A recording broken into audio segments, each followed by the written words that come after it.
Sarah, tell us a little bit about yourself. Yeah, so I was born in Perth just after my parents came to Australia, and I grew up in Sydney and Bathurst and then moved to Hervey Bay about 6 years ago. I've been passionate about volunteering and giving back to the community my whole life, and I watched my parents do it from a very young age. And I guess that's what inspired me, and also just the feeling that you get by changing people's lives and doing things for them and making them better. I volunteer for the Zonta Club. I was the president and now the vice president. I'm the president of the Fraser Coast Young Professionals, was formerly the youth mayor of the Fraser Coast Youth Advisory Council. So yeah, just love the community, love being a part of it, and it's what gets me out of bed in the morning. What do you hope to achieve if elected to council?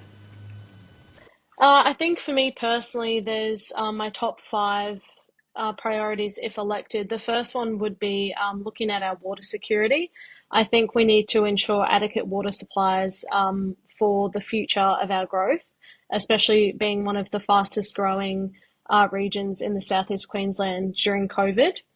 Um, this will probably require a detailed analysis of current community usage and also looking at projected growth, as well as investigating other viable options. And we will need to strongly advocate to other levels of government for this to occur, of course.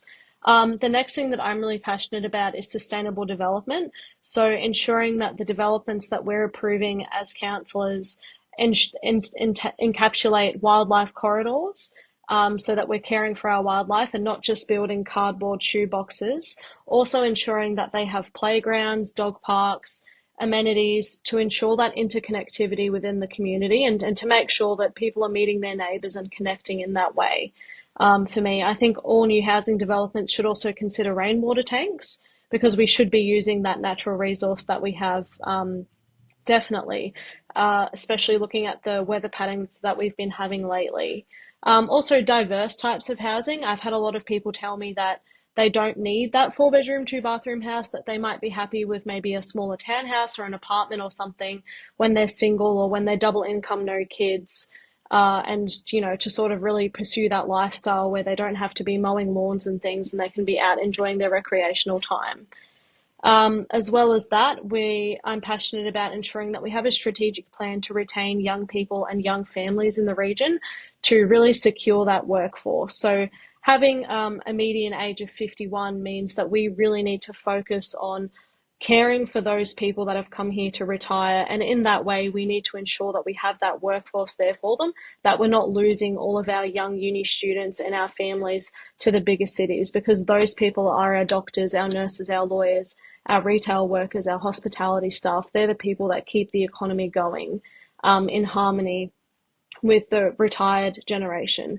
So that will also include a lot of advocacy towards other levels of government in terms of funding.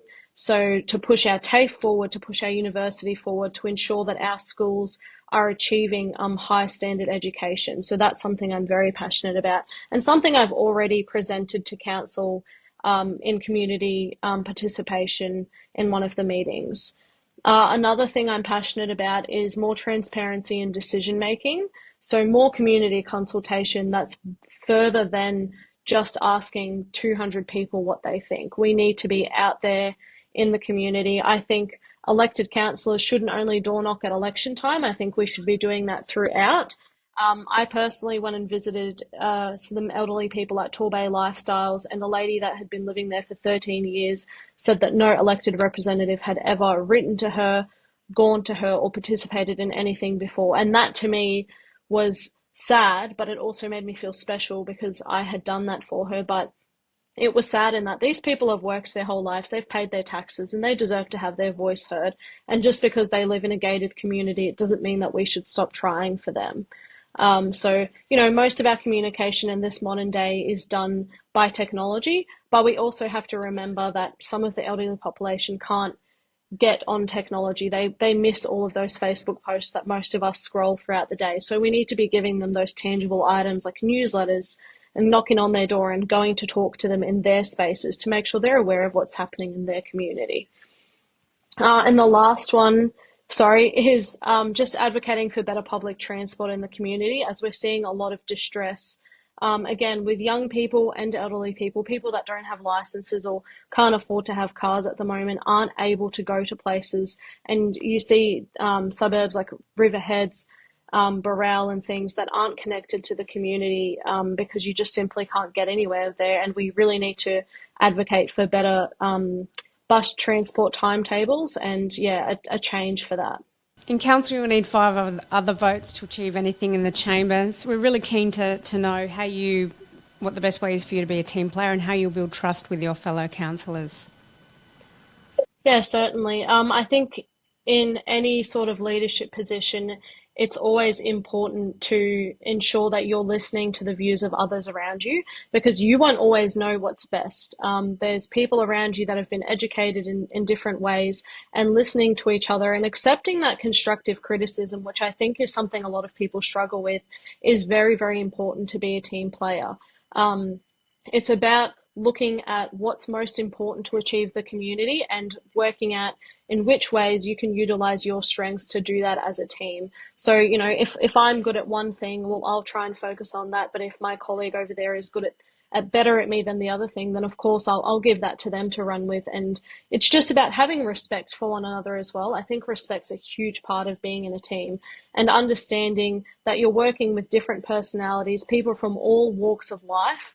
I'm not the best person, they're not the best person, but we're there to work as a team, and we have to remember why we're there. Because when you remember the why about what you're doing, the how becomes very, very easy. Like Rolf said, the people that have the most passion and the people that are really there to do the right thing, they're the people that are going to stand out. And working as a team in council is how the community goes forward. When there's councils that are in disarray, it comes very, very clear to the community and things aren't going to get done. The next couple of years for this community will make or break us, and the next council really has the opportunity to leave a legacy behind for the community. Just want to say congratulations to Sarah. Big signage game. Great colours. I know with advertising, you got red and white, which is a great one for advertising. You've gone the yellow. It stands out definitely, but was there another reason for it as well? I think yellow gold's been my favourite colour since I was little, and it's, I think, the colour that most people associate me with. If you see me walking around, my drink bottle's gold, everything that I have is either yellow or gold, and it's always been, I guess, my little statement and my favourite colour, and what people most associate me with. Name up the top, division down the bottom, keep it neat, keep it simple, keep it professional. And that's the message. People want to know who you are, what you look like, what division you represent, and them getting to know you, well, that's your responsibility to get out in the community and have a chat to them. Fantastic. Thank you so much, guys, for this. I tell you what, Stuart, this is just great for people to hear from our people running for election, even as a how-to guide for when they're running for election. Just to hear this insight, I think it's brilliant.